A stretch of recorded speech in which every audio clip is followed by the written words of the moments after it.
I'll give you a clue. It was Grimsby. They are pressing quite well. What's happened there? You've got to be joking. Oh, sorry, I've done it wrong way around. I've drawn an arrow and I haven't seen it. Sorry. He must have a horseshoe up his ass. If we're playing on professional and that's happening for Barcelona, 2 years ago. Sorry about that. I'm sorry, that's just put me off the game. I'm not having that.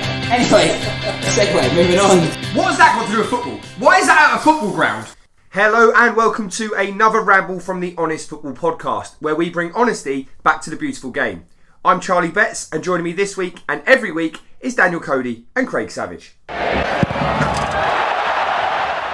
So how's your week been, guys? A little bit interesting. Obviously, we're in mid-February now, so this week we'll birthday time's coming up. Well, good for you. Oh yeah, wait, yeah, it's next week, isn't it? Next week, Yeah. Bit of a celebration there. But, But obviously mid-February is famous for a festival of love. Yes. A celebration, which for you may be Valentine's Day, but for me is the dress rehearsal for Pancake Day, which is next month, of course. or for other people, it was Thursday. For lonely people like Craig, it was Thursday. Just a normal day. But what I'd like to point out is Charlie was, I would suggest rubbing your face in it a little bit. No. But more importantly, not only was he rubbing your face in about the fact that it was Valentine's Day, he decided that what romantic thing had he done for Valentine's Day? He'd let his wife cook him dinner. No. And then proceeded to do what, Craig? That you weren't very happy about. He's got the common denominator with everyone at the moment. It's taking photos of food. No, right, okay, yeah, no. The photos of the food So, thing is... two things we've morally got to discuss here. I bought a fairly nice gift for my wife, which was a pair of trainers. Irrelevant. So in her mind, I think she thought it would be nice for me to have a steak and chips dinner, which And is you very didn't nice. think it would be nice to suggest, do you know what, you put up with me all year, including last year where you had injuries and, she probably ran around after you. And you just decided, I'll tell you what, I'll just sit here, I've done 1 full week of work in the last month and a half, as you alluded to last week. Why don't you make me dinner while I sit on my arse? I will say in my defence, she'd already bought the stuff and started cooking by the time I got in. So I didn't necessarily have the chance to cook. That just proves that you hadn't planned to do anything No, today. I didn't know. But The no. interrogation that you gave me a couple of weeks ago about sportsmanship. This is what it is right now. And not, this isn't just football, this is real life. So, No, I will say, in terms of the taking photos of dinner, I only do it if it's a remarkable dinner.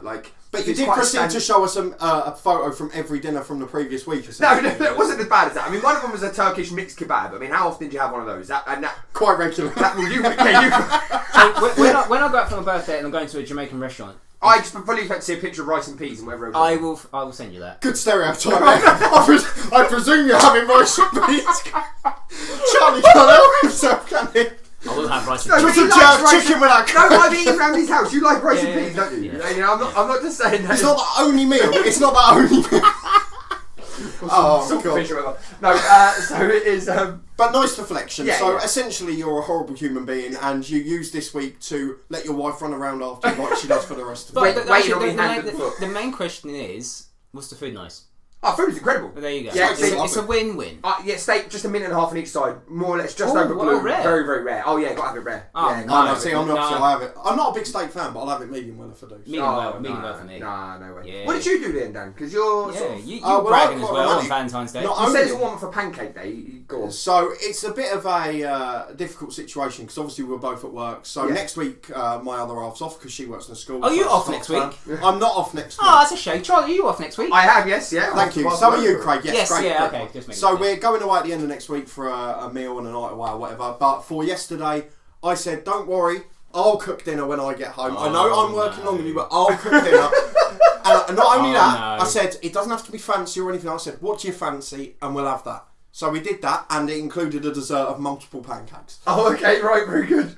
So I am now perfectly experienced in flipping pancakes ready for next month. So, what was the meal? Microwave? It wasn't actually. It was hot dogs with proper sausages because Frankfurters are immoral. With crispy onions. What's wrong with Frankfurters? What's wrong with Frankfurters? It's got to be a proper sausage, isn't it? I mean, we're British. Right, okay, fair enough. And then crispy potato slices. Got to have crispy fried onions, haven't you? And then on a sausage like that, yes. and then a massive pancakes for dessert. Massive pancake. What flavour on the pancake? On the sausage. Oh, you got plain pancakes. For me, a dozen of lemon and sugar, and she's chocolate galore. Oh, it has to be chocolate, yeah. But I think Hazelnut Nutella. Oh. no. I think we need to save people here because we're just coming up. We are a football podcast, by the way. We're not turning to The Food Network show is over. And now it's time for Ramble of the Week.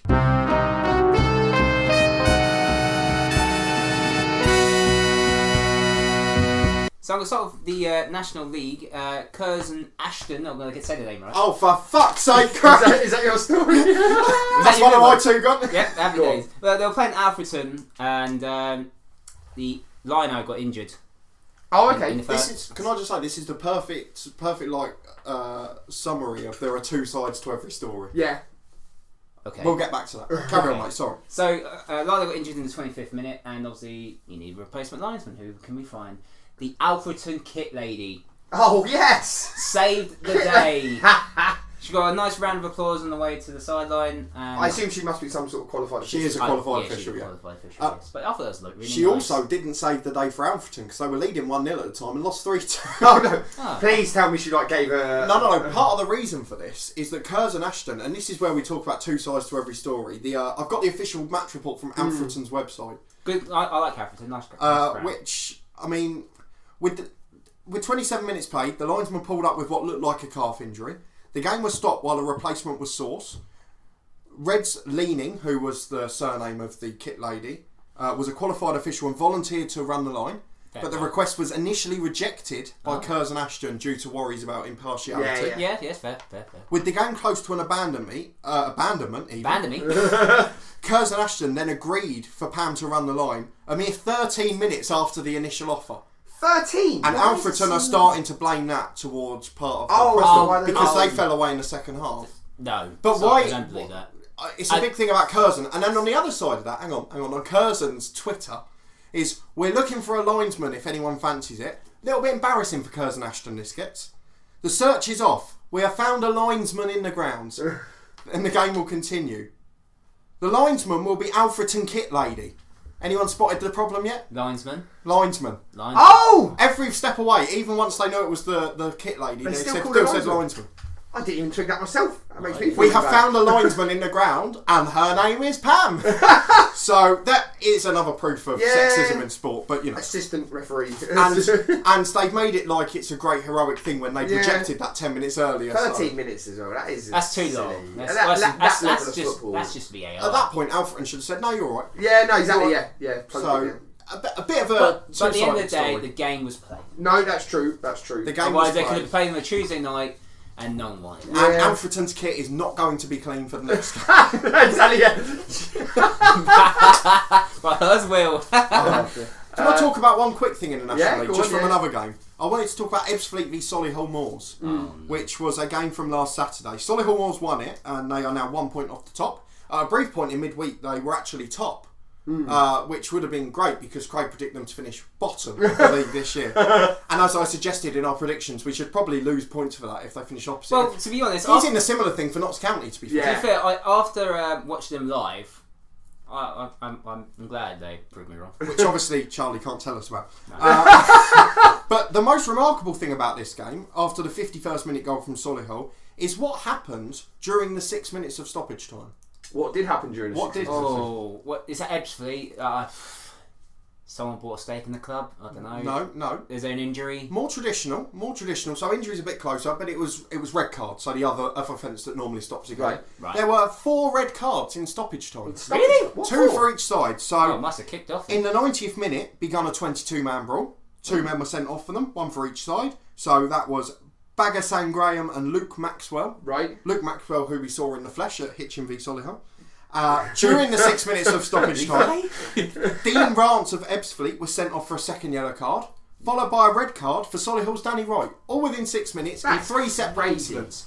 I just thought that was an absolutely baffling referee thing. sport. I was about to say, it's got to be a bit of a fine. I don't like that. I don't like when referees get ahead. I mean, of themselves we're on a in the very game. thin line with that one there. Let's be careful. Should we talk about I club fucking won't. local to us, Barton Rovers? The Yes. whole debacle over that where Changing rooms again. Well, the is killing famous sort of headline on the news thing is that they're having to make the facilities worse to fit the regulations because they're referee's changing room. No, it's away changing room. Sorry, away changing room is 0.6 metres too small. So to be able to then extend the changing room, they've actually got to remove one of the toilets, One urinal. thus rendering the facilities actually worse off because now you've got one less toilet to find space to extend the changing room by 0.6 metres. Because that's the thing the FA haven't thought about really, is normally those facilities are quite restricted. Yeah. They're normally within metres of the pitch. Yeah, exactly. And it just... Do you know the thing that annoyed me? Because there was quite a few people on both sides of the fence in this on Twitter. Well, you were all over it. and you were very proud of yourself. No, I wasn't. No, but there over the Twitter. There's a few people who are saying, you know, these clubs... Don't you dare. There's a few people though that are saying, well, I'm happy to debate this, but you know, that are saying that the clubs have known about it for 4 or 5 years and all of that, which I don't buy because I don't buy it at all. Well, we've had and this lots of conversation statements before, haven't we? If clubs have come up and down during that time, the only clubs that were informed at the time were those in step 3 and 4 in 2013-14. So if you weren't in step 3 or 4, then you've moved there since either down or up. You're in big trouble. Exactly, and the thing that gets lost is because it's like we said before about the elite level sort of stuff. Is these people are volunteers. No matter which way you dress it up, these people are volunteers who hold down full-time jobs doing it, whatever. To then expect them to basically take on the job of what a full-time person would do at a professional club of organising the extension of facilities. It was so ridiculous. But the bit that baffled me the most is that there was one person in particular, but you know, it's a view of a few people about saying, yeah, but there has to be a line somewhere. But what I don't get is that this is non-league football. That is part and parcel of non-league football. Crappy, shitty changing rooms are part of non-league football. That's what you get hand in hand. That's why you don't go. You know, if you wanted the glitz and glamour, you'd go and watch professional football at the end of the day, wouldn't you? You know, or play There has professional to be a football. line somewhere, but it doesn't have to be between the edge of the changing room and the middle of the urinal. Yeah. I don't think there needs to. I think this is a ridiculous rule anyway. I think there shouldn't be a limit on it. I've played at Barton's ground for years. I've been in the home changing room, I've been in the away changing room. I couldn't give a flying fuck the size of the away changing room. That's what I mean. If you're When you're in the away changing room, I get a little bit excited. Even if it's a bit smaller, you get that. Well, the bit that got me as well, another argument that was discussed was, but there is a football stadia funding for it. Yes, there's two things. The there. FS. Firstly, it only covers 70% of it, so you still got to find 30% of that, which doesn't sound like a lot, but you're talking about, you know, exactly like we just said, non-league clubs running on volunteers at a very small budget. So 30% of, I don't know, say a 60 grand of redevelopment, that's a serious amount of money. More importantly than that, you don't have anyone there who's available or funding to help write bids. Yes, for exactly. Quotes and work. Yeah. You don't have anyone who can be available if you've got people holding down full-time jobs for when tradesmen can come and do quotes and week. Things as simple as that. And I just think it's so silly, and that money that they've got available for this funding, well, they clearly have that money, the FA, so why don't we use it for something a lot more worthwhile, like we've spoken about for ages, about whether it's improvement of local council pitches or whether it's improvement of getting more referees or whatever it is. But to give them money that has to be ring-fenced to redevelop a change room by half a metre or just over, it's baffling, absolutely baffling. The FA, they're going to fuck themselves in the summer when they have to relegate 40 clubs. Well, I don't know. I'll be honest, I don't know if they care.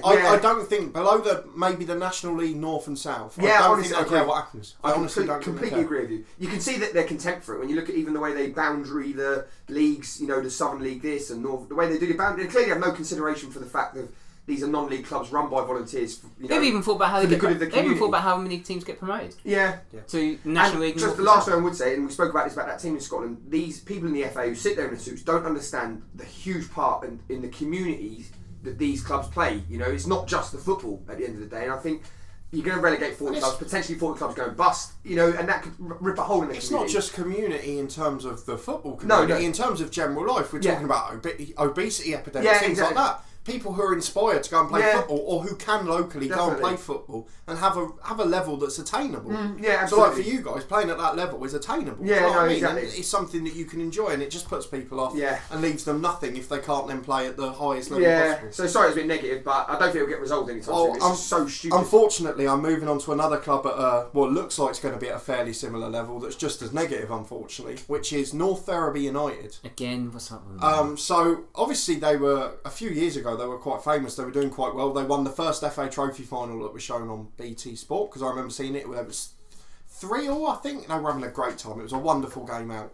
Unfortunately, though, they've had a relegation since into the Northern Premier, and unfortunately this week they've now been handed a winding up order regarding concerning an unpaid debt, which is believed to be around £8,000. And do you know what the debt's for? overdue cost for pitch maintenance to meet FA regulations. Oh, I see.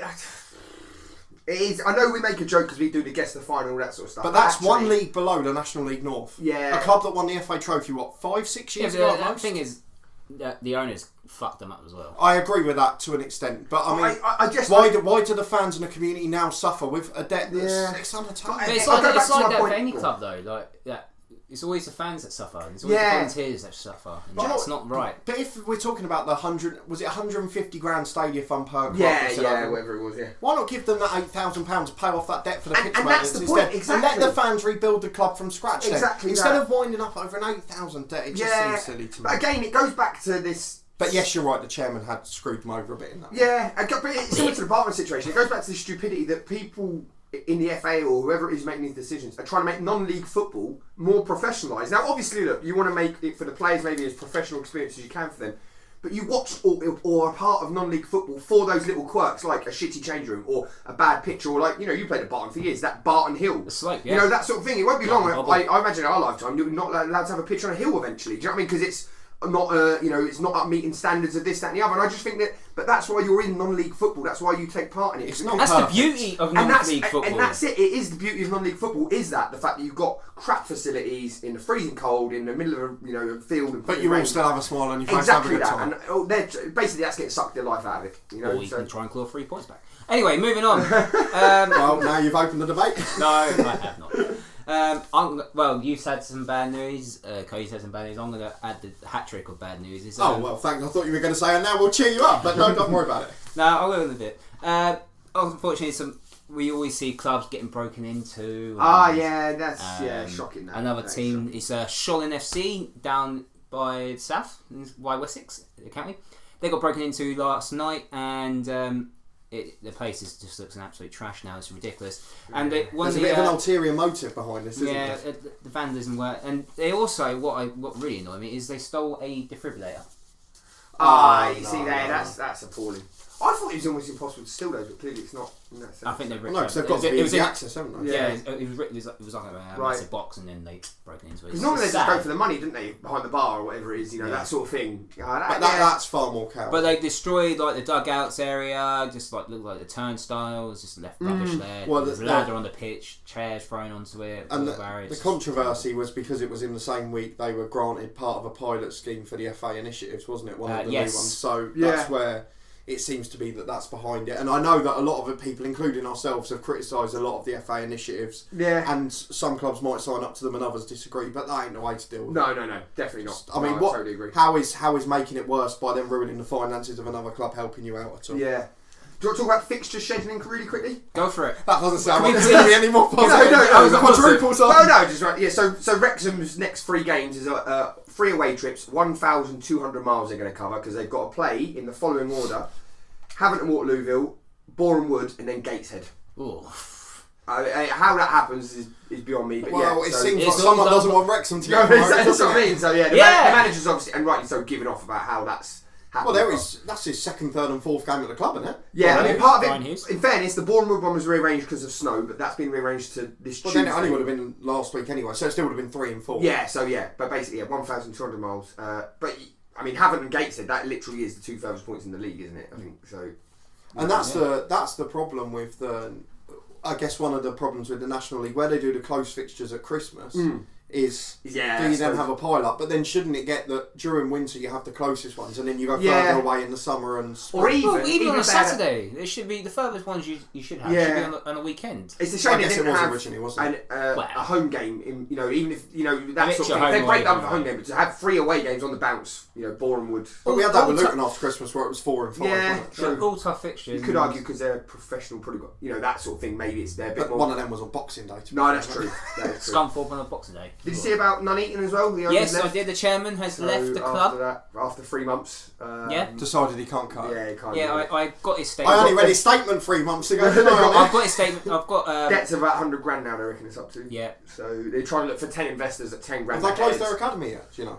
I haven't got that here, but yeah, basically he said that he can't rescue them. Well, when he took over, they were running professionally. So, I mean, I guess in terms of business scale, to try and get everyone down to semi-pro contracts, I think it's an impossible job. Well, they're bottom of 15 points from safety, so they're as good as gone, aren't they? What's the chances that next year they go down and we have a story in about a year's time today when they're doing North Ferriby? They're 16 points adrift at the bottom. It's such a shame. But I think they'll drop lower than next step. They'll do well to make it to the end of the season at this rate because the gates will dwindle as they're further adrift. Yeah, so. And that's the point. So speaking of positive news, going into the football league. Speaking of positive news? Well, now we will. Now we will. 19 minutes of well, Craig obviously wants Nuneaton to go bust. 19 minutes of negative Sky News antics, depressing moments. No, going to positive now. Blackpool fans are now happy because they've gone to receivership. Could you explain this to me? Because I don't understand. Because that Oyston fella owes someone else money. How does that now mean? Because the other bloke had put money into the club, right? They forced back around the Premier League era, and it was to the tune of £30 million. We're led to believe. Well, yeah. And now Oyston has paid it back. So what's it? I can't remember his name's Valerie, isn't it? Valerie Belokin or something. So he will be in receivership of the club because he hasn't had £30 million unless he gets the £30 million back. So, so he's either got to pay the 30 million or give him the club. 30 million in assets, essentially. Unfortunately, as and Football League rules is that they could be deducted 12 points for this. But the Blackpool fans don't really care. The Blackpool fans don't care because I guess the position because won't go down. Because if they did lose the 12 points, there'd be a place above the relegation zone. Is this Valerie fella I know we don't know personally, but is he got a good reputation? Or they're not going from like one. I think the approach. I mean, I don't want to speak for Blackpool fans because I don't know enough about the situation, but I think the approach is no one can be worse. No, okay, yeah, fair enough, fair comment. But the good thing for Blackpool fans is now it's over. But the good thing for Blackpool fans, hopefully they can go back to watching games at Bloomfield Road. And start supporting teams. And even if this Valerie has no intention and just gets his 30 million back, then the fans can take over the club, which would be probably the ideal situation, a bit like Pompey had. Yeah, but they're trying to say, I think Terry McPhillips saying, but use common sense, don't deduct those 12 points, but rules are rules, and unfortunately, you have to lose 12 points, so... Does anyone know, just completely off topic, why it's changed from 10 to 12 points? Yeah, I don't know. Inflation. I don't know why. Because considering that teams have been deducted 17 points and 30 points. Well, one club got deducted. One club got deducted 30 points, and then obviously you got 10. To be fair, only two got 17 as well. Yeah. And they're all in the same year. Why 17? It's a bit strange. And I didn't know, genuinely, administration in the Football League was always 10 points. Yes. If you go into administration in the Premier League, 9 points.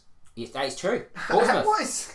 Very true. Does that not show you that people who make the rules, common sense? Oh, yeah, absolutely. Just make it a blanket number for God's sake. Yeah, and it's stupid. I know it's supposed to be done like per games, but even then, yeah, it's not 9/10 of a season in terms of fixtures, so it doesn't. It's not fucking 30 points as well. Can I go to a genuinely positive story? Because Craig suggested that was going to be positive, and then it down a very dark alley. It was positive for Blackpool fans. Yes, but then you went on a rant about points deductions. Go on, yeah. Yeah, sorry guys. I wanted to go to a positive that's come from a negative. Go for it. Okay, so accentuating that positive. Yeah, and hiding the negative. Exactly. But except for I'm going to highlight it very much now. You remember a couple of weeks ago, it might have been 3 or 4, I had a little rant about Liverpool producing a 4th All Black limited edition kit, £75. Has anyone bought it? Charlie was very unhappy. Don't care, don't know. But what I wanted to do is someone else has made a special edition limited kit. A little bit, they're a big club in terms of their country, but a little bit lower down the ladder in terms of world reputation. Right. Oh, was this the No, it's not the one you're on about. No, not the one I mentioned. The one that but this is gonna be something where they've done a positive with the profit. Okay, so AIK in those kits Sweden, fucking immense. Firstly, it is absolutely beautiful. It's beautiful. They did something quite recently. I think it was last year, where they celebrated their 1901 strip, celebrating their 10th birthday, which was 1901, and they made an all-black strip, a bit like Liverpool's, but they were actually going to use it. But this year they've made 110th, Greg. Yeah, he's 10th. Yeah, but it was an inspiration from their 10th anniversary. Oh, right, okay, sorry, my apologies. But this year they've celebrated their creation, which was 1891, and they've made an all-white and gold kit. It is absolutely stunning. Right. It's amazing. It's properly made, it's not replica shirts, they're limited edition proper shirts. I'm just trying to show Charlie right now. They are expensive, okay? Couldn't care less. It's based on the crest, which has stayed in the same colour since. It's gold detailing. It's absolutely beautiful. Honestly, it's unreal. Yeah. I can't stress to you enough how beautiful this It's is. nice when you have a kit It's like... beautiful. I'm just showing Charlie right now. Oh, that for, is beautiful, podcast actually. listeners. So there's a bit of a catch with this. Nike, who are the sponsors for it, will only produce 128 real limited edition shirts, not replicas. 100 real limited edition Have you shirts. seen the black one? Just I have, yeah. Oh, It's nice. fantastic. They know how to do a kit. They're going to be sold at quite a high price. Yeah. 128 limited edition. That's going to happen. There's Yeah. fans that are dedicated over there. They're one of the bigger clubs. However, the club said in a statement, "We are acutely aware of our responsibility to the local community and the importance of philanthropy." Charity. Yeah! Charitable causes. And as such, we will donate all proceedings from the sale of the limited edition strips to the local Stockholm Project Youth through football to help brilliant. young people work against segregation and get involved in That's football. quality, that So is. I just thought, for a club at the Premier League level, and Liverpool aren't the only ones, let's be fair, we talk about Christmas jumpers and training kits and things for various clubs, where they use it to make money for their club and give a token 1 or 2% to charity. A club doing it properly, donating all the proceedings. Yeah. Fantastic work, AIK, and your kits are bloody gorgeous. Speaking of kits, Segway. We're You're gonna not be getting any credit from for it. Sweden to East London now. Yeah. This is a great one. As well. North London, East London club in Hackney Wick. Another non-league club showing the Premier League clubs how it should be done. Yeah. They're releasing 2 kits. It's white gold as well, is it? It's more of a blue with gold, isn't it? Yeah, but they're releasing a kit Well, one of them. to symbolise a united front against knife crime. Knife crime in London is ridiculously high, and quite obviously high, needs to be down. But Yeah. a non-league club like Hackney Wick, to do something symbolise something like that. They're in the heart of it, aren't they? Yeah. In that sense, so it's good that they're... And And their kits look bloody fantastic as well. So Nike do. have done another And fantastic. while it's absolutely wonderful that they've done that, and nothing but praise for them, isn't it so frustrating that someone who can make a huge difference, a big club in the south of London, could have done that? Yeah, no, I agree, yeah. Oh, a big club in the east of London. Well, Hackney's in east. It's a big club in London could have done that. I totally agree with you. And this is what I think it's what we alluded to earlier when we were saying about clubs being part of the community. You know, when we talk about, potentially clubs going bust because of all these stupid It just rules. shows the elite clubs aren't in the community. Exactly, anymore. it just shows you how important these clubs are to their communities, and that's why we can't let them go out on go bust on a stupid technicality because of change rooms or whatever. But the thing is, how comes clubs like Hackney Wick and clubs like Altrincham releasing the football against homophobia shirts, the rainbow colour one? Why are these the leading clubs? They shouldn't. It's an in theory, they interesting- shouldn't be. It it's should an be your interesting Manchester debate. United, your Liverpool's, your Arsenal. Well, you think really, not in a disrespectful way, the number of people that will have access to that. Sorry, it was still a lot. Don't get me wrong, but you compare that to a West Ham or a Spurs. If they did something like that, the number of people that they would have access to it is. And do you know what the sad thing is, and the reason that they probably don't? Sponsorship ties. Well, Because yeah, they have to do this, and this to Yeah, meet their maybe. sponsors because they're multi-million It contracts. is interesting. You'd love to have the time to. A massive well done to the Yeah. non-league clubs. Well done. Altrincham you mentioned as well deserve credit. Hackney They're Wick- wearing it this weekend. Oh, absolutely brilliant. They're wearing it this weekend. So lots of credit to non-league clubs doing the right thing and showing the big boys up. Yep. Should we go to women's football very briefly? Why not? Yes. So it's there was good. a game last week between Chelsea and West Ham ladies. Go with me. You're looking very odd, Craig. But no, basically 2 forwards from either team happened to be I know this a story. couple, Oh, and they played yeah. against each other. Was it? I thought it was West Ham.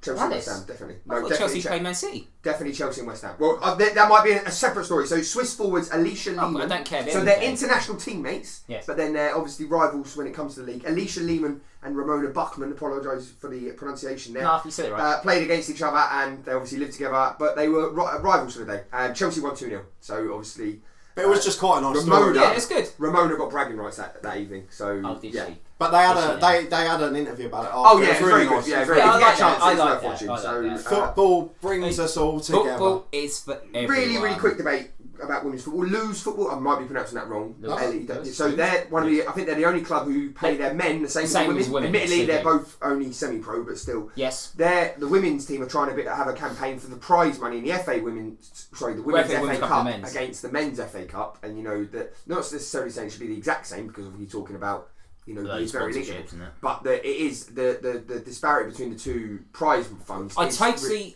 utterly agree. with the greatest example they could use here is tennis, because they had the same battle for years. Yeah. And eventually at the major tournaments, particularly Wimbledon, they ended up doing that. Yeah. And now it's a film. But more importantly, the positive impact that had on the quality of the women's game, where now you talk about someone like Serena Williams, is idolised in exactly the same way as Roger Federer. Oh, God, yeah. And you wouldn't be able to tell the quality standards apart. No, exactly. That's all the women's game need is a chance. No, I totally agree. Unfortunately, as we've mentioned, a lot of it is run by 50, 60-year-old grey men in suits who don't just like to give you a little bit of thing before we move on, the winners of the men's FA Cup get 3.6 million. Yeah. Do you know just have a rough guess how much you think the women's team get? 900,000. Less than 100 grand. £25,000. You're joking. £25,000.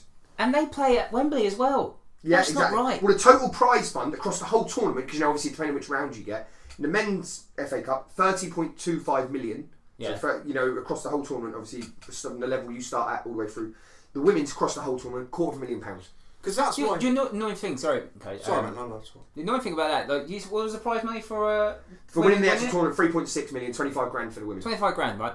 That is a non-league side progressing to the first round of the FA Cup. Yeah, well, I've got loads of numbers. I won't bore you with all of them. I've got the difference in every round, but just to give you, so you played in like the preliminary rounds and stuff. I played, first qualifier. So so the preliminary round winner in the men's FA Cup gets around 2,800 quid-ish. Yeah. Women 325 quid. That would barely pay for your minibus or your coach or whatever it is you need to get. And that's the thing that we have to... That's a losers for the men's in the extra preliminary round. Well, no, the loser receives 960 quid. You get more as a loser in the men's FA Cup. 3 times the amount. 3 times. But my problem is that's the bit that the FA don't take into account. When you're at that level, I'm not too worried about the winners, because generally at that stage, both teams are professional, and in theory you don't need that much money. No. But we're talking particularly where it hits home, which is the lower levels. Yes, exactly. So when you're getting 325 quid, as you say, it's no cheaper for that coach of ladies to travel than it is the coach of men when you're going 200 miles across the country. Well, the next round, so the first round proper, 36 grand for the winner and for the men's team,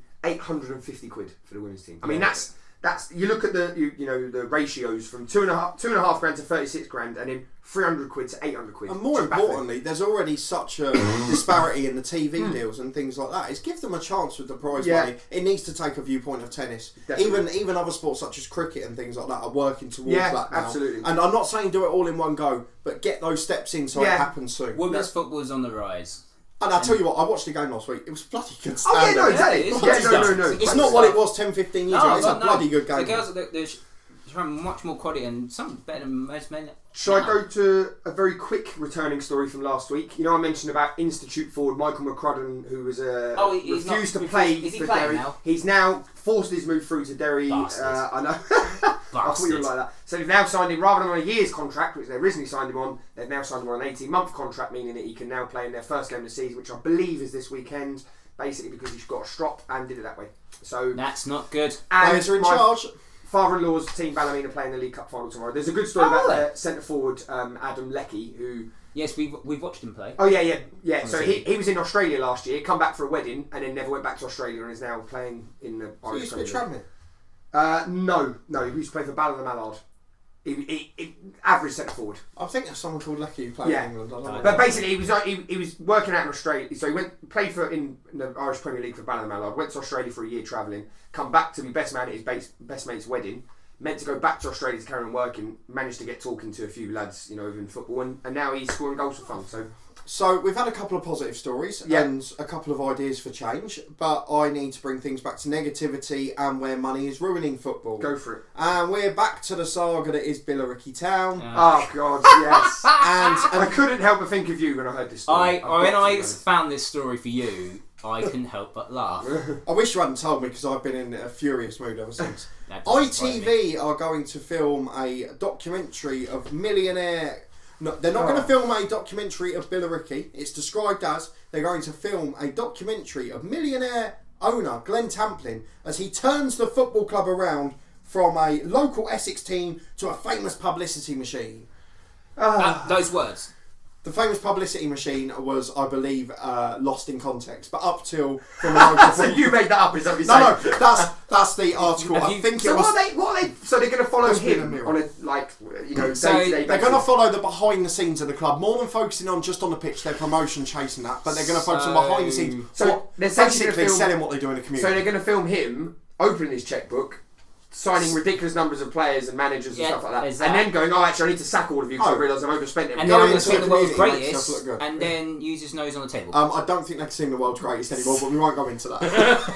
That is shocking, though, isn't it? Because you've been a very massive advocate. Anti-Billericay, man. I'm not anti-Billericay. It is all about him. I'm worried about Billericay. It's all about him, and that's the point. It should never be about the owners. The big thing about the sales of Harry Wheeler is, he's back. What a brilliant, the dream team Bring back the band. You sacked him by text 4 months ago before the end of a game. His first defeat in 30 games. Do you know what? And it's only because especially you two have a very keen interest in non-league football. It'll be interesting to see the narrative that's presented in the show, because obviously they have to do a backstory. They're going to make him look like a before the show kicks off properly, I imagine the first part of the episode will be the backstory of him and the club and stuff. It'll be interesting the narrative they present, and then against the actual reality of it. It's going to be like Dream Team. Well, yeah. There were a few concerns. I think it's going to be a cross between The Only Way is Essex and Footballers' Wives, actually. Footballers' Wives, God, what a show! That was awful. It was crap, but it was what a show. There were a few. One of the things that came about was quite a few Billericay supporters were questioning him. You know, he's quite vocal on social media and things like that. Do you want to do another Twitter handle? You seem to be good at naming Twitter handles. I don't know his. I don't have him on Twitter. No, I just thought you were going to plug yours again. At Craig Savage 89, by the way. At Load_FM for Cody and at Honest Football. That's incorrect. Don't follow him. He was questioned by Billericay supporters. Let's not worry about the Twitter handles. Yeah. He was questioned by Billericay supporters, and he said, Glenn Tamplin, there is full focus on the promotion bid. This will not affect the team in any way, shape or form. Priority is our performance. The TV show will go on the side without affecting our promotion push. But he was on Twitter saying, get as many of you down here because the cameras are going to be there. He did say get on TV. Oh, that man. Tight yourself up. I was having quite a nice conversation with a Watford fan this week, actually. Obviously, Luton and Watford rivals. But we were discussing the one thing we had in common over the last year, which we have both been managed by a snake. Very good. You did say this on your YouTube video. Maybe I did after, actually. I think it was stemmed from that conversation. You did say that. No, I think that conversation stemmed from it because they'd watched the video and then we just had a good chat about it. So it was quite a good laugh. But, I've got one more story, so I should have done this while we were in Ireland.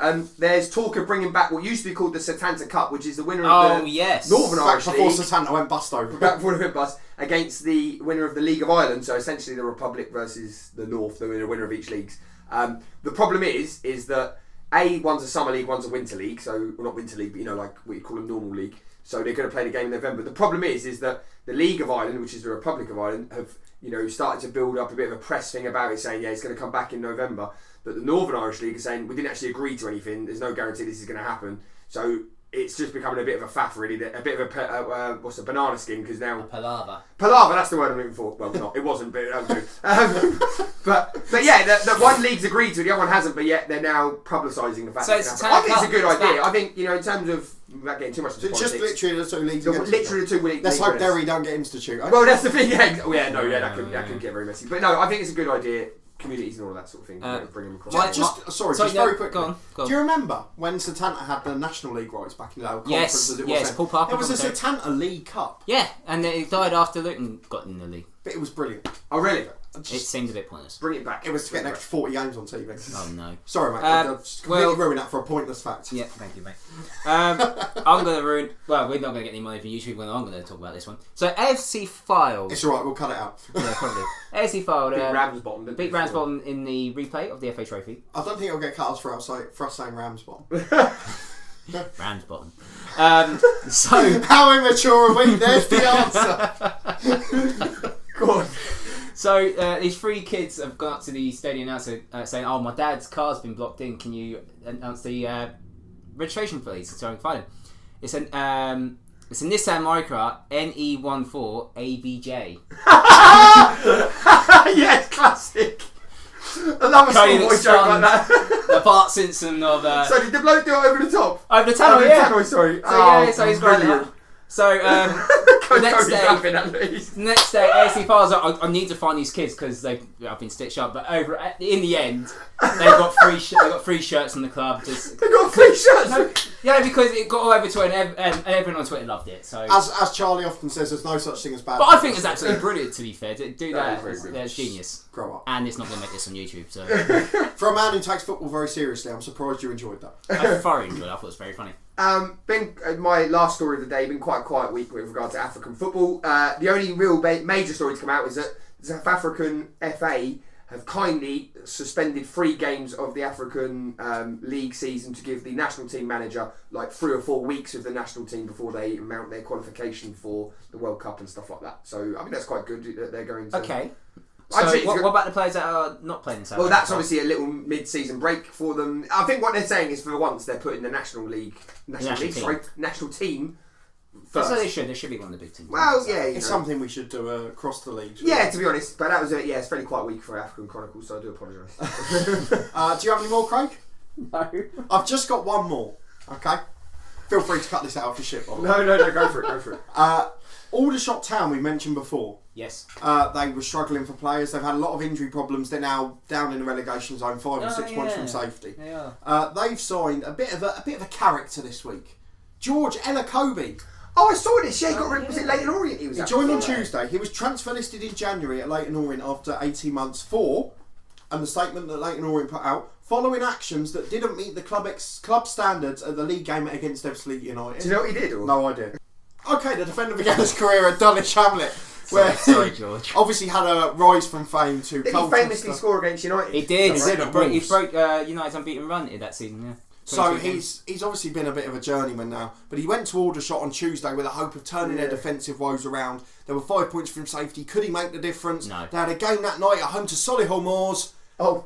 Lost 1-0? Lost 3-0. Was it 3-0? Oh yeah, it was 3-0. I didn't know the result. I didn't know that Solihull Moors won because you both sort of quite hilariously texted me to show that they were top of the... Are they still top of the league? They're second by a point to Leighton Orient now. But they were top of the league When did briefly, Leighton weren't Orient they? Because Not sure. Were they top of the league briefly because their result was... Because of they played night before, yeah. Incredible.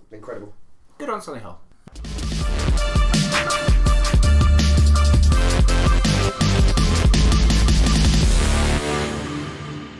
Okay, it is now time for Name the Matchday Squad. I love this moment. We're going to go over a theme of this weekend. There's obviously FA Cup matches going on this weekend. I want to go for an FA Cup match that I thought both of you might know. So we're going back to the 7th of January 2006 when we had a game at Kenilworth Road, which finished Luton 3, Liverpool 5. I was there. You were there. That was one of my favourite games. It was there. fantastic. You were there as well. So the score is currently 5-4. Don't remember much. I remember most of it. I think I do.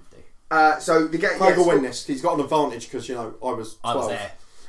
Well, fantastic game. I don't know. You might. He can naff it up. So for those of you who haven't listened before, it's sudden death. You got to name anyone who started the game or come off of the bench. If we get to the stage where everyone's been named, we will then go to the people who come off. Who didn't make it onto the pitch. We don't need to explain that rule. It's never going to make it. It's never going to happen, but we'll get in there. No. Referee was Mark Clattenburg that day. Yes, and he was. He bottled it. An attendance of 10,170. And attendance is not possible now. No, it's not. But so, Charlie, cue the music. Okay, who's going first then? It's me this week. I can't remember why.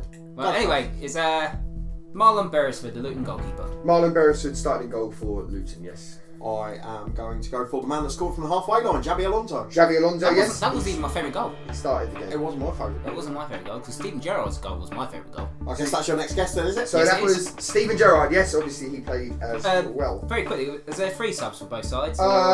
Yeah. Yes, 3 subs for both sides, yes. I will go for what I think was still Luton captain at the time, Kevin Nichols. Kevin Nichols, yes, played the whole game. Scored the pen. He did? He did. I didn't know if he was captain still. Steve Robinson. Steve Robinson also played for Potentially the next Luton manager still. No. No. To MacArthur to the end of the season. I'm going to go for one of the Luton Strike Partnership. Rowan Vine. Rowan Vine, yes. Yeah. Rowan Vine. A bit Vine. of ramble of the week today. Rowan Vine. Yeah. Rowan Vine started up front. Let's go for a Liverpool player in Peter Crouch. Yep. Peter Crouch did play. He was substituted after 79 minutes. Could I go for Rowan Vine strike partner, Stephen Howard? Stephen Howard, yes, started up front. Yeah, we are rattling through these. Did I not say his name? Huh? No, you didn't say Stephen Howard. You said Stephen Robinson. No, Steve Robinson. just making sure, Charlie. No, it's alright, don't worry, I've got this. Go on. Scott Carson. Starting goal for Liverpool that day and was also booked. Yeah, gave away the penalty. Should have been sent off. If it had come down to it, I would have gone for Charles Atonji. I know, I should have waited. I always go for Charles I don't know why you Atonji. went for Charles Atonji. Charles Atonji wasn't in the squad. No, he wasn't signed then. I'm going to assume... I don't want to do that early on, do I? I'm going to assume on one Luton flank was Carlos Edwards. Carlos Edwards, yeah, he was substituted after 81 He does a minutes. really good turn. He started the game and was substituted after He always 81 minutes. did. He always had a great turn. I think I know who's on the other wing, but I don't know. I know who was on. Ooh, did he start? Yeah, no, he did. Ahmed Berkovic, the Croatian sensation. Yeah, he was also substituted That's the on front six gone. the 81st minute as well, at the same time as What a Carlos player Edwards. he was. Oh, I love Ahmed Berkovic. What a player. Centre half Chris Coyne. Yes, the only Luton man booked that day was Chris Coyne. Yeah. And 2 years later, played in the Liverpool first tie. Sold before the replay. Yeah, he did. Oh, Due to really? going into administration between the ties, as did David Edwards. Oh, okay. Yeah. That's 3 weeks worth of questions I've got there. No, I can't do that now because So we know what the next week's question's going to be. Can't be now because you'll research it. Right, Oh. cool. You can do the replay because I haven't named anyone from the replay. Don't worry, time. Jamie Carragher. Yes, Jamie Carragher, because he famously got in a spat with a fan afterwards. Yes, he did. Yeah, but yeah, I'm not Jamie going to Carragher go played. there. I'm going to go for what I think was the centre half partner, Marcus Heikkinen. Yes, Marcus Heikkinen, although was substituted after 74 minutes. I was going to say hit the other player, but he got sold in the summer. So Well, you need to let the door open then. he did, yeah. But what about the next youth prospect that came in and came off the bench for Heikkinen? Or did he? I can't tell That's for you. you to know. Who would it be? Kevin Foley. Kevin Foley started, yes. So that's for right Luton back. Town. And left back must have been Sol Davis. No, it's not. It wasn't. No, it wasn't. I know it was. I know I know it was. Oh, why did I do that? Oh no! By the way, I just swore in protocol.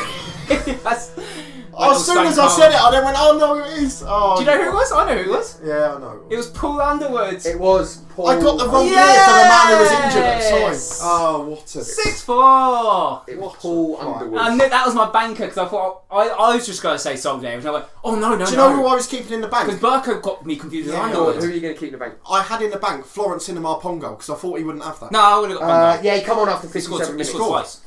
Right, let's go Sammy Hippier was through. my- I'm so angry with myself. I'm delighted. Let's go Do you know through- what that is? That's a lack of attention to detail.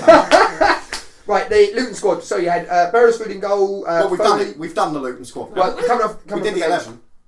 11. He did. Yeah, he did. Did Leon Barnett come on for Heikkinen? He did. And then on earth would Barnett Feeney come come on for Edwards. And Schwamney came Who in. came on for Schwamney Edwards, come on- Warren Feeney.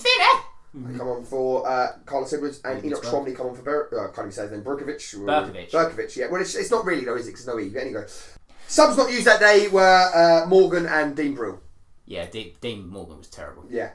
So for Liverpool that day, Both you of had those teams were terrible. Scott Carson, Steve Finnan, Sammy Hippier, Jamie Carragher, John Anarisa, Harry Kuehl, Stephen Gerrard, Sissoko. I was trying to keep the Liverpool team in the bank because I went. No, I knew most of them. Yeah, on the bench, Cinema Pongo He coming didn't off finish the lineup, mate. 57 minutes. No, that's what I'm saying. No, oh, sorry, I didn't, did I? Sorry. Sissoko, Alonso, Crouch, and Cisse. Cisse missed the penalty, yeah. Coming off the bench, can't even speak today, jeez. Coming off the bench for Liverpool, Cinema Pongo after 57 minutes, Jan Kronkamp after 79 minutes. He always comes on. Why is he on the pitch? Actually, to be fair, he was a January signing, so he would have come on. And Next time he does a Liverpool game, Kronkamp has to be off the Jan bench. Kronkamp is Stephen Warnock come on for Cisse Yeah. after 89 minutes. Not used No, that yeah. day were Didi Haman and Pepe Reina.